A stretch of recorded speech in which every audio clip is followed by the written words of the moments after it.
when they return to Washington and you talk to them, there are changed perspectives about Pakistan. They go thinking things which are very negative, which are far away from reality. When they come back, they say, oh well, my eyes have opened up. This is completely different. I thought this was a different country. That's the perception-reality gap that we have struggled with.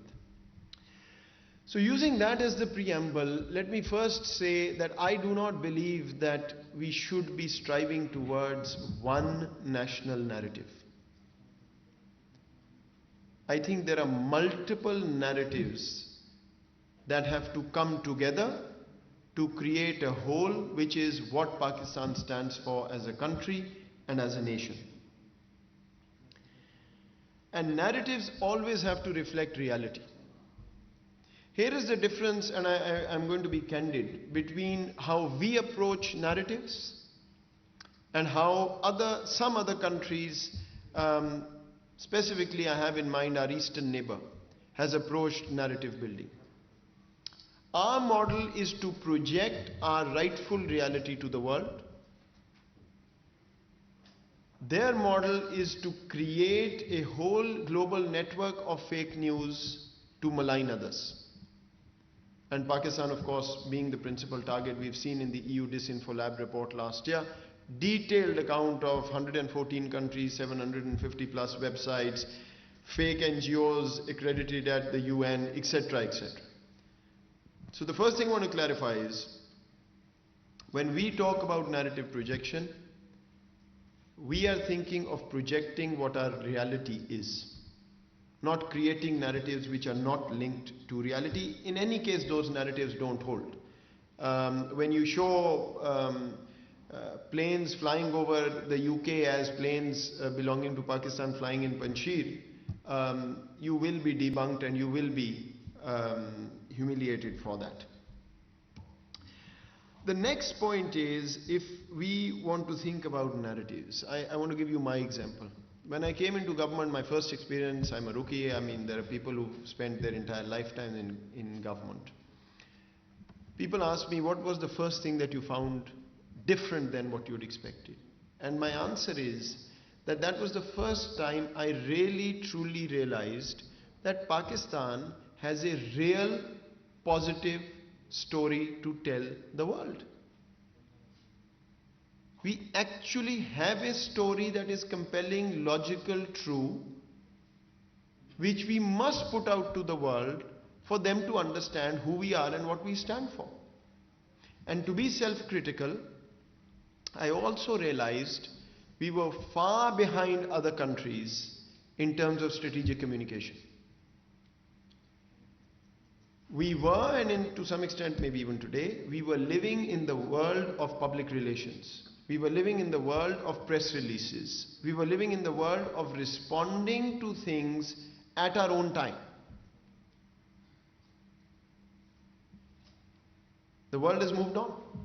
It's the world of Twitter, it's the world of Facebook, WhatsApp, it's the world of sound bites, it's the world of real-time engagement with communication. So one of the reasons I immediately picked up on why we were not where we were was that we were still following a very conventional model of strategic communication to build narratives. Second, of course, there was an elephant in the room, which is that our strategic interests did not align fully with the West on Afghanistan. And since Pakistan was being seen from an Afghan lens, every single problem was being blamed on Pakistan to scapegoat us. But leave that aside, that's not for today. In terms of the narratives, I think there has been an issue of us being very conventional. The second thing I'll point to in terms of self-critique is, I think too often we speak our language to others and expect them to understand what we are saying. What do I mean by that? It's a horses for courses problem. You can't go with the same narrative and talking points to every occasion, every audience, and expect that it will work everywhere. Depending on where you go, what you're talking about and who you're talking to, it's a very different approach. Even the messenger matters a lot. So much more homework was needed on that count, on who is operating where to convey what message and how are you making that case. I'll give you an example again. Sorry, I cross my line of my talking points always, but you know, Pakistanis, very, very good, accomplished, used to come to Washington and speak at think tanks. And I was at one myself for over a decade. And when they finished their talk, I would have understood every single point they were making. But at the same time, I knew that not a single point they're making has been absorbed by the American audience. Because the approach was perhaps very good for us, but alien for them. So the second point was, how do you actually maneuver yourself to make sure that you are targeted in what you're trying to achieve? Third, and perhaps most important, I felt, and again I'm saying I because I was new, so I just had the advantage of looking at it from the outside. Doesn't mean I'm right, but just to explain where we went with this, I need to lay this out. The third one, which actually bothered me the most and continues to. There is something in our culture of communication, less so domestically but more so internationally, because that's been my focus. We are shy in presenting our view unapologetically. That's what my view. But again and again I felt we have a story to tell. We know how to tell the story. Why isn't this conversation being done far more unapologetically, not emotively, far more unapologetically, to clarify that Pakistan is going to do X, Y, Z because it's in our strategic interest?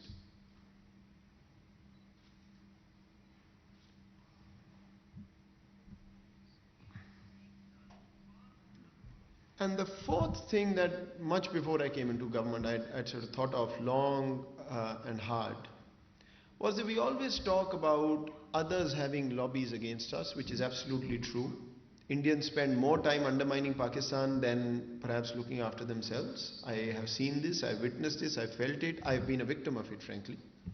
If you go and look at the conversations about me as a think tanker, half of them were basically saying, oh, this guy is a Pakistani plant. So there I thought the issue that we need to address, what the others are doing. Why isn't my voice being heard more?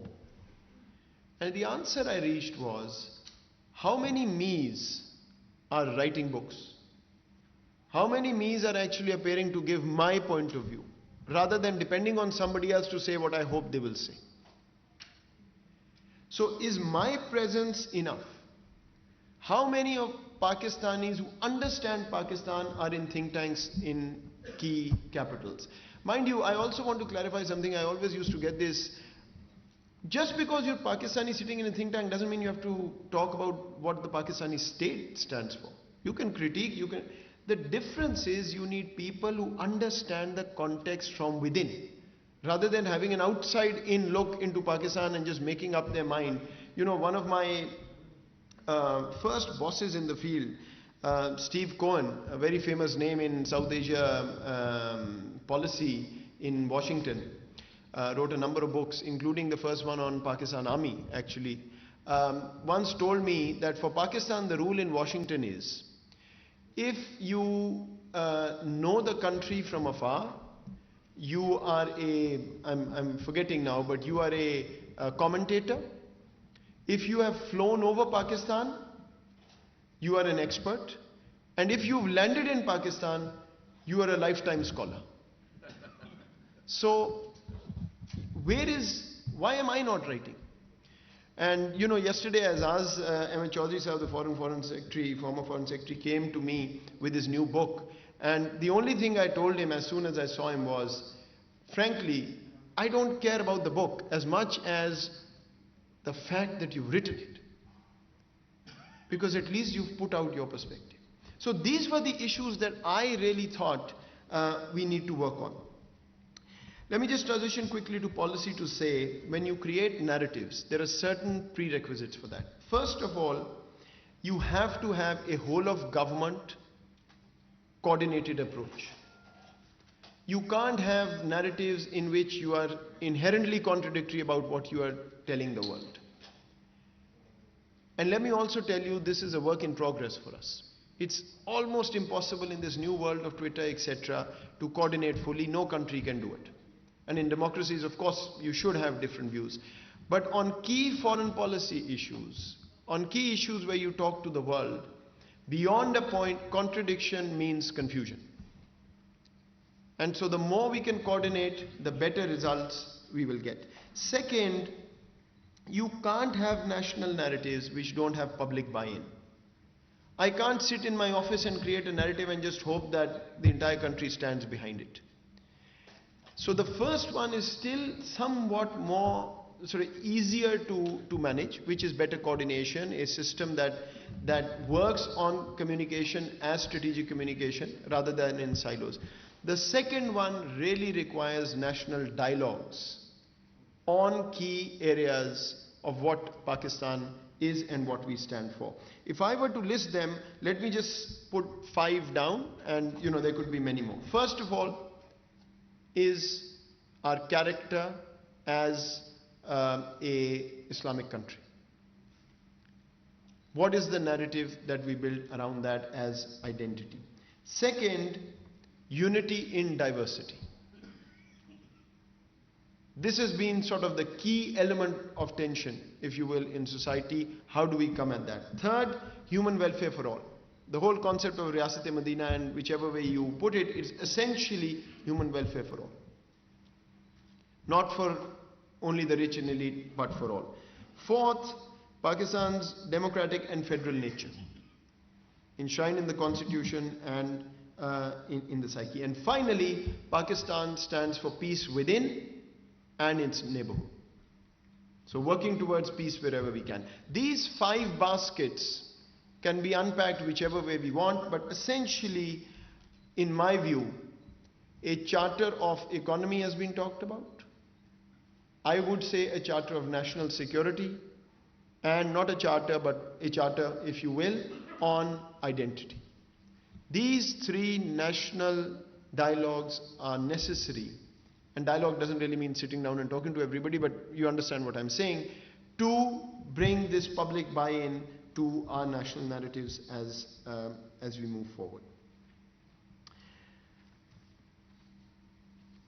There are 3 words that I use constantly, and if you've heard me, you must have heard these. Approach to narratives. Proactive, unapologetic, and pragmatic. Virtually every time we communicate, these 3 principles can get us exactly where we want to go. Virtually every time we communicate, these 3 principles can get us exactly where we want to go. There is no reason for Pakistan to be shy because we have nothing to hide. But the fact of the matter is, we have absorbed Western narratives of Pakistan to the point that even internally there is a debate of whether Pakistan's narrative is the correct one or the other one. It's mind-boggling to me because immediately as soon as you see all the information about what Pakistan stands for, what we are doing, we have a real story to tell. And there is absolutely no need to be apologetic about it. But at the same time, we can't be in the world of press releases. We cannot wait 5 days to figure out where to put a comma and a full stop. This is the age of strategic communication, coordinated, real time. And finally, no emotions required. Because we have a story to tell, we have to be pragmatic about it. And that's how we approach the world in virtually everything that we should do. So finally, let me just say that all of this is what the government has structured in a way that I think we have moved the needle in the direction that I am pointing to. a fully coordinated structures, conversations about how to approach this proactively. Of course, all of this is always a work in progress. And now where we need to work most is, number one, to convince ourselves of our story, which the world has to hear, where I repeat, Pakistan has absolutely no reason to hold back. The kind of sacrifices we have made for the world, the kind of losses that we have borne because of things that were not of our making, and most importantly, the utility of Pakistan for the world as the fifth largest country, as a nuclear power, as a geo-economic location, as a hub for trade and transit, is fairly unique. We just need to make sure we are convinced of our own strengths. This whole geo-economic paradigm and the conversation that every Pakistani official has had for the past year and a half did not come out of thin air. A lot of people come to me and say, okay, you came and you've consent. I haven't done anything. This was going on. I mean, the Foreign Office officials are sitting here. This has been going on for years and years. The issue is, how do we make it a whole of nation conversation that this is what we stand for? And what is that? Our security is premised on economic security at the core. And building on that economic security, we have a larger national resource pie to be distributed to an even stronger military security and human welfare for all. That's what we stand for. How do we achieve it? Connectivity, development partnerships, development and investment partnerships with the world, and peace within and in the region. And that's the approach we take, that's the approach we communicate to the world. And you will see over time that virtually every critique will be defeated, because, ladies and gentlemen, I promise you again, I did not come into government with this mindset, but I assure you today, there is not a single thing that Pakistan should not be conveying to the world. Nothing that we should be apologetic about or have to hold back on. Our strengths are numerous, but when we talk about them, we have to talk about them confidently and convince the world of the reality.